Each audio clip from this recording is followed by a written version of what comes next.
Então, pessoal, boa noite aí, graça e paz. Vamos abrir aí nossas Bíblias no Salmo 142. Bom, para não perder mais tempo, eu já vou começar a ler aqui. Com a minha voz clamo ao Senhor, com a minha voz ao Senhor suplico. Derrama minha queixa perante a sua face, responde a minha angústia. Quando dentro em mim desfalece o meu espírito, és tu quem conheces a minha vereda. No caminho em que eu ando, ocultaram-me um laço. Olha para a minha direita e vê, não há ninguém que se preocupe comigo. Refúgio me falta, ninguém cuida da minha alma. A ti, ó Senhor, clamo. Eu digo, tu és o meu refúgio, a minha herança na terra dos viventes. Atende ao meu clamor, pois estou muito abatido. Livra-me dos meus perseguidores, pois são mais fortes do que eu. Tira minha alma da prisão, para que eu louve o teu nome. Então os justos me rodearão, por causa da tua bondade para comigo. Oremos. Deus, muito obrigado, Senhor, pela tua palavra. Pedimos, Senhor, para que nossos corações agora venham estar cativos à sua palavra. Os nossos corações, Senhor, venham ser solo fértil para ela, que ela venha frutificar em nossos corações. Senhor, damos a ti, Deus, em nome do teu Filho amado, Jesus Cristo. Amém. Bom, esse é um salmo escrito por Davi, e ele é bem conhecido, assim, até em corais e orquestras, né, que o pessoal canta ele bastante.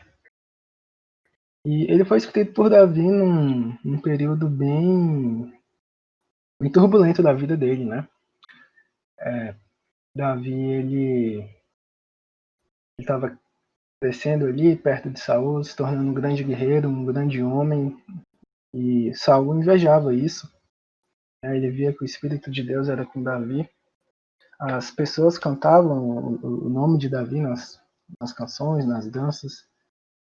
Saul começou a invejar ele e começou a persegui-lo, né? E Davi acabou fugindo e andava de terra em terra, e ele, em um determinado momento, ele se refugiou numa caverna, né? Alguns acreditam que essa caverna aqui, em que ele escreveu, seja a caverna de Adulão, lá descrito no primeiro livro de Samuel, capítulo 22. Já outros acreditam que se trata da caverna de En-Gedi, lá em 1 Samuel, capítulo 24. Mas o que a gente deve se atentar aqui é que, diante daquela situação totalmente desfavorável em que ele se encontrava desamparado, angustiado, triste, ele não tomou nenhuma atitude precipitada, ele não murmurou, né, a Deus, mas ele clamou a ele, né, se derramou diante de Deus. E essa é a atitude que a gente deve se atentar aqui para esse salmo. E aqui no versículo 1, com a minha voz clamo ao Senhor, com a minha voz ao Senhor suplico.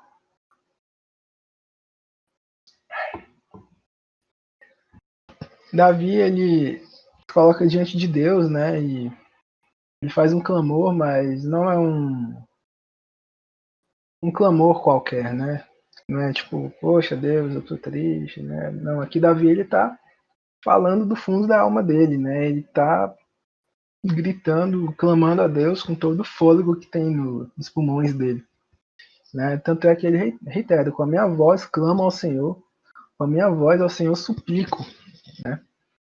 E esse derramamento diante de Deus, essa súplica, né, esse clamor, é um exemplo, né, que Davi deixa pra gente, como a gente deve agir, né, nas nossas tribulações, em períodos difíceis da nossa vida. E aqui eu quero ressaltar dois casos, né, que geralmente ocorrem com a gente, né? O primeiro é quando a gente só procura Deus quando a coisa aperta, né? Quando tá tudo bem, a gente dá uma relaxadinha nos nossos devocionais, né? A gente negligencia período de oração, às vezes você pensa, nossa, tá muito tarde, tô morrendo de sono, EAD tá me matando, tanto trabalho, acho que eu vou deixar a oração para depois, não sei o quê. E a gente vai deixando essas coisas de lado, né? Mas chega a, a hora do aperto, né? Aí a gente já corre para um cantinho, para o nosso quarto, né? Já se coloca ali diante de Deus, oi Deus, sou eu de novo, né? Mas a gente precisa manter uma relação constante com Deus, né? Para que nesses tempos de tribulação, de luta, de batalha, de angústia, as nossas súplicas sejam só uma continuação daquilo que a gente já faz todo dia, né? Daquilo que a gente ora a Deus a todo dia, daquilo que a gente conversa com Deus todos os dias, né? Dessa relação constante com Deus, né? Imagina só um casal, né? Marido e mulher, que eles moram numa casa e, claro, né? E eles só se falam 3 vezes por semana. É meio estranho, né? Isso, né? Que está sempre presente, conhece o nosso coração, o som do nosso coração, nos conhece melhor do que nós mesmos e a gente não fala com ele, não conversa com ele, né? É muito mais estranho do que um marido e mulher não se falarem, né? E o segundo caso aqui é quando às vezes a gente não conta a Deus, né? Sobre as nossas angústias, né? A gente tá passando por um momento difícil, aí já vai falar com um amigo, já fala com um vizinho e posta no status do WhatsApp que tá num dia ruim, posta nos stories do Instagram, aí compartilha frase do Chorão, dias de luta, dias de glória, mas o Chorão não disse quantos dias de luta eram, enfim. E a gente vai deixando Deus de lado, né? Coloca ele para escanteio. Ah, já que eu não consegui falar com ninguém, agora eu vou para Deus, né? Não, a gente tem que ser que nem Davi. Davi ele foi diretamente para Deus, né? Porque ele sabia que podia conversar com ele, que podia colocar diante dele suas angústias, né? Aquele momento que ele estava passando ruim e tudo mais. Versículo 2: Derramo a minha queixa perante a sua face, exponho-lhe a minha angústia. Davi aqui está expondo sua queixa, sua lamentação, seu choro, né? E esse ato de derramar, né, é interessante, né, a gente notar para isso, porque, assim, eu imagino como se ele tivesse figuramente falando, né, uma caixa d'água dentro de si e ela fosse enchendo de angústia, de tristeza, né, de cansaço, de toda aquela situação pela qual ele passava e ali quando ele foi falar com Deus, ele derramou tudo aquilo, né, diante de Deus, né? E é interessante notar que ele derramou perante a face de Deus, né? Deus não estava longe, não estava de costas, muito menos ausente, né? Deus estava ali, olhando, né? Aquele clamor de Davi, né? Aquela oração, aquela súplica que ele estava fazendo. E isso também tem uma passagem interessante, que é um pouco semelhante com essa, né? Se encontra lá no Salmo 62, versículo 8, que diz assim: Confiai nele, ó povo, em todo o tempo.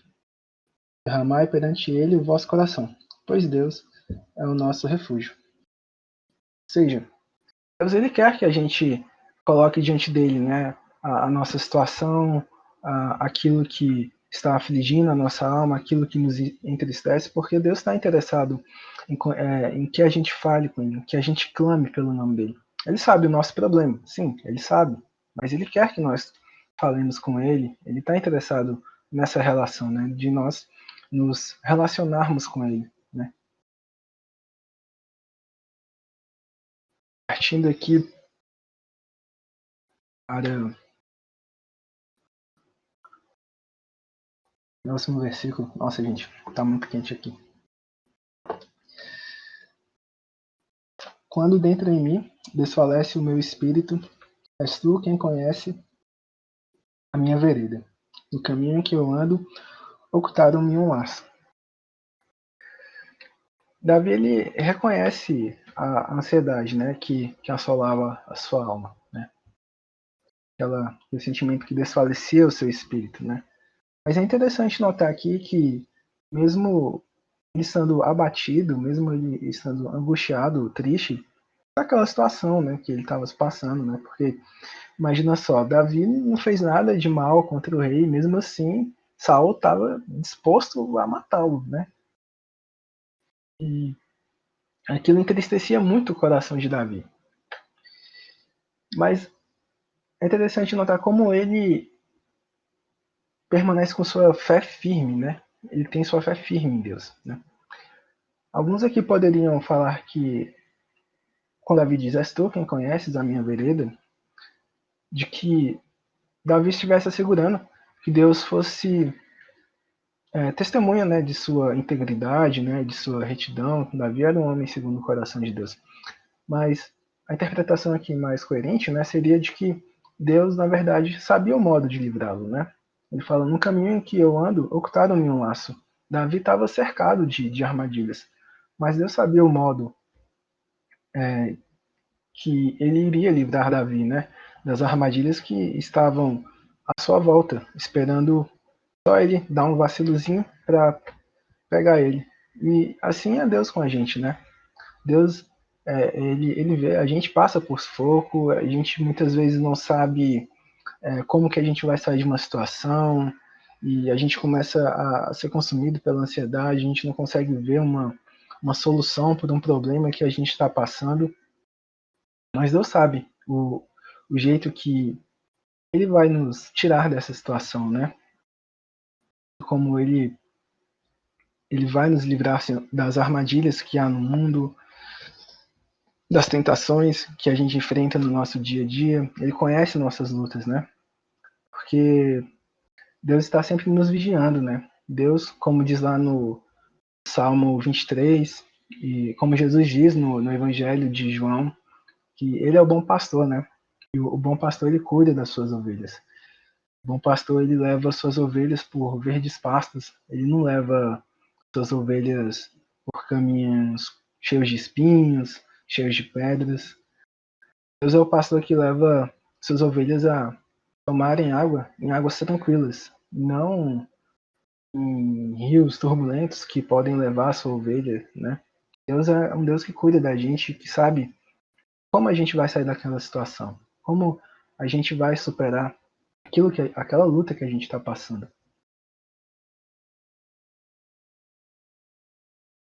Verso 4.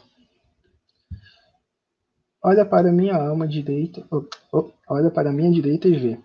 Ninguém há que se preocupe comigo. Refúgio me falta. Ninguém cuida da minha alma. Isso é uma coisa que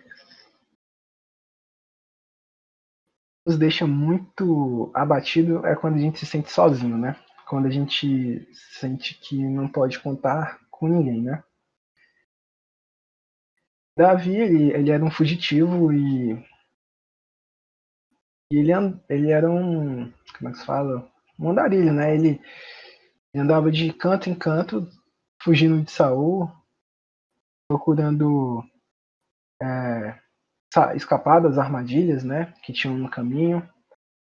E não tinha ninguém, não teve ninguém que falasse assim, ó Davi, fica aqui, eu vou te dar abrigo, eu vou te dar comida, eu vou te dar água, e o rei Saul não vai saber de jeito nenhum onde você está, nunca vai te achar.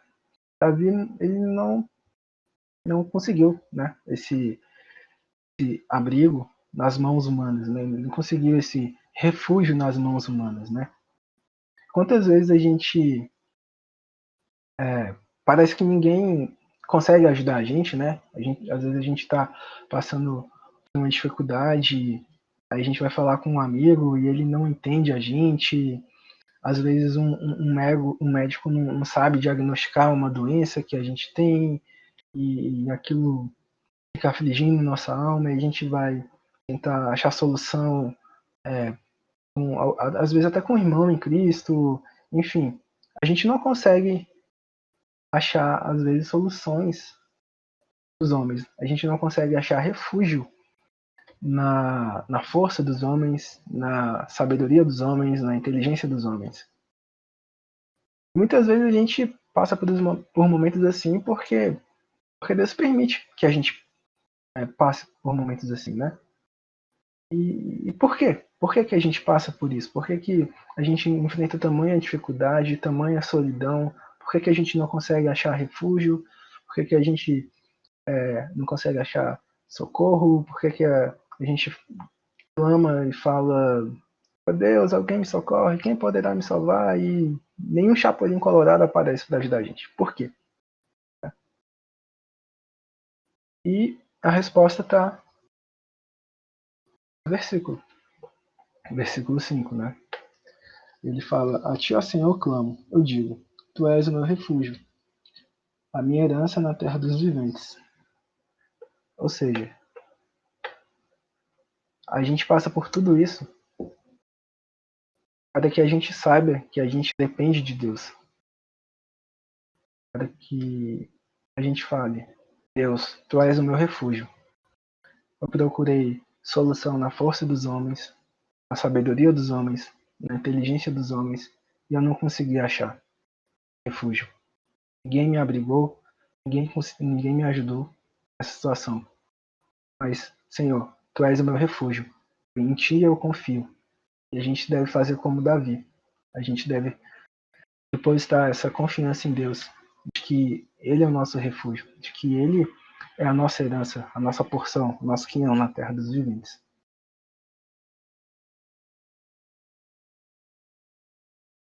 Versículo 6. Atende ao meu clamor, pois estou muito abatido. Livra-me dos meus perseguidores, pois são mais fortes do que eu.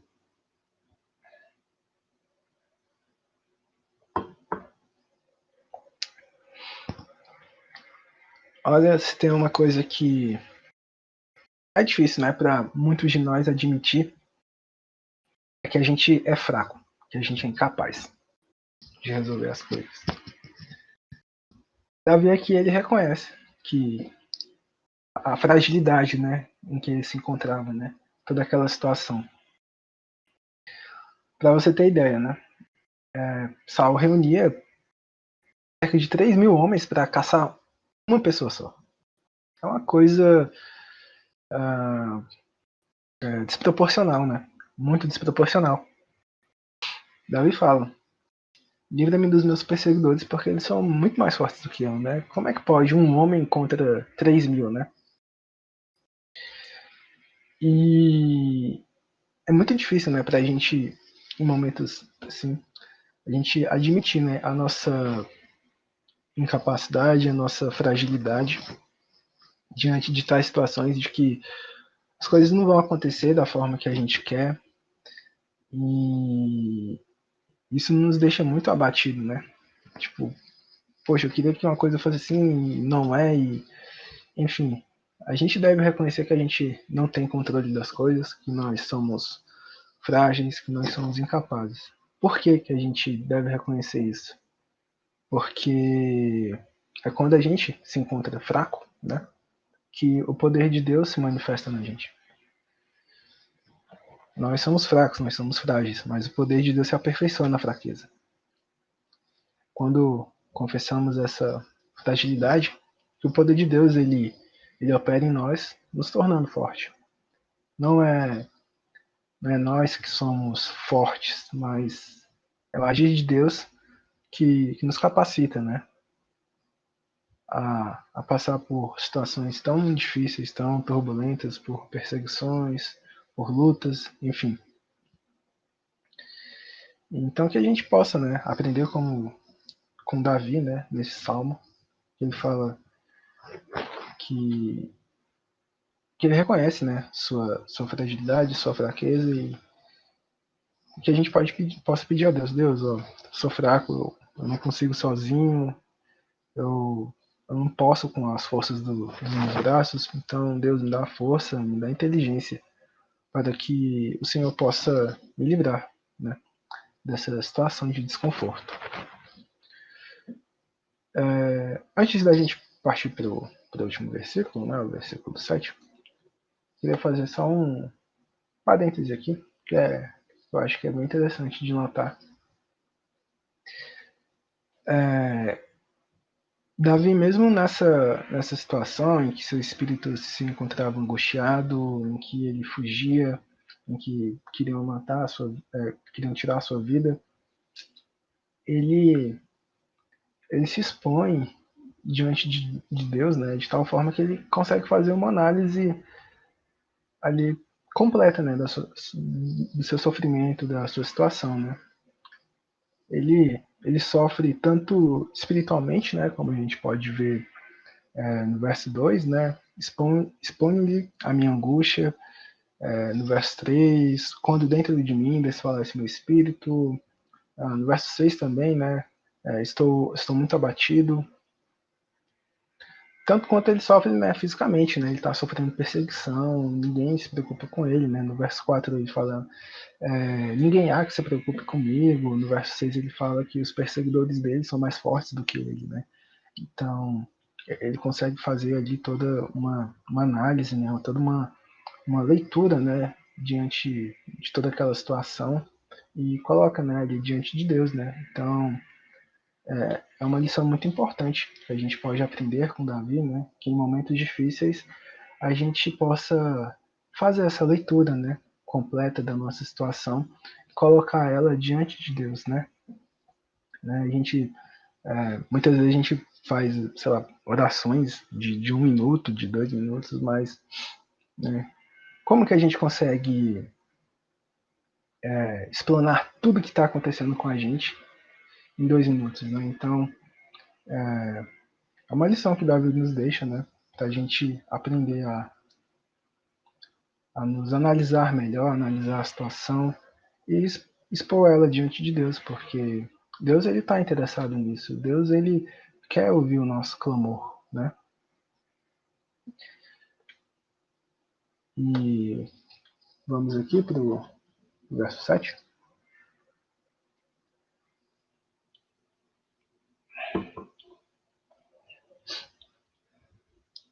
Tira a minha alma da prisão, para que eu louve o teu nome. Então, os justos me rodearão por causa da tua bondade para comigo. Essa prisão aqui, né, essa metáfora que Davi faz, né, de que sua alma estava presa, né, por conta daquela situação. Ele estava querendo dizer que aquele sentimento, né, que ele sentia diante daquilo tudo estava sugando ele, estava aprisionando ele, né. Ele se encontrava abatido em meio a tantos problemas, né. E quantas vezes a gente fica nessa situação, né? Nosso semblante se fecha, a gente fica triste, né? As pessoas percebem, né? O nosso olhar muda e parece que a gente não vai sair daquela coisa ruim que fica no nosso coração e que tira o nosso sono durante a noite, que faz o nosso cabelo cair, enfim. A gente deve pedir a Deus para que Ele nos livre, né, desse abatimento que suga a gente, né, suga a nossa alma, nossas energias em momentos difíceis, né? E a gente deve fazer isso não como se fosse um ato de rebeldia, né? Tem muitos casos aí de gente que fala: Deus, eu não aceito tal situação na minha vida. eu repreendo essa enfermidade porque eu não aceito ela. Enfim, a gente não deve agir dessa forma.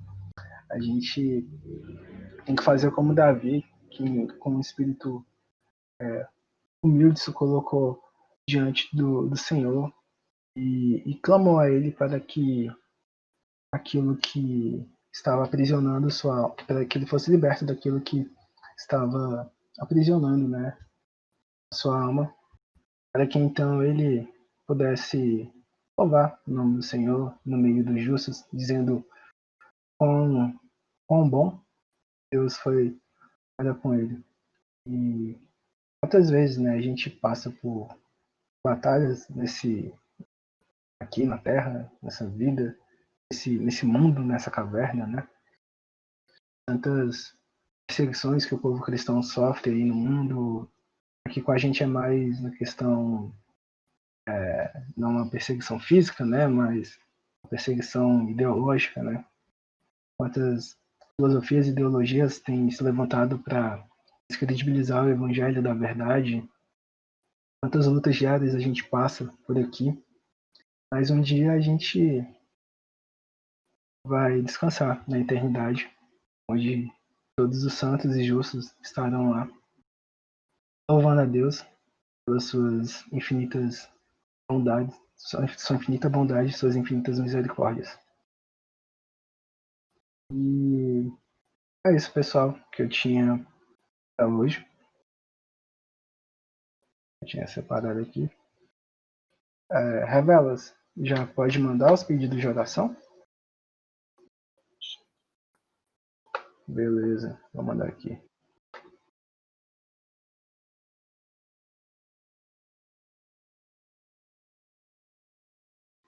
Então eu vou olhar aqui primeiro e eu vou enviar depois. Querido Deus, muito obrigado, Senhor, pela sua palavra. Muito obrigado por ela, Senhor, que nos orienta, Senhor, a clamarmos a Ti, Senhor, quando nos encontramos tristes, quando nos encontramos angustiados. Porque o Senhor é que provê, Senhor, o refúgio para a gente, o conforto para a gente. Que é a nossa herança, Senhor, na terra dos viventes.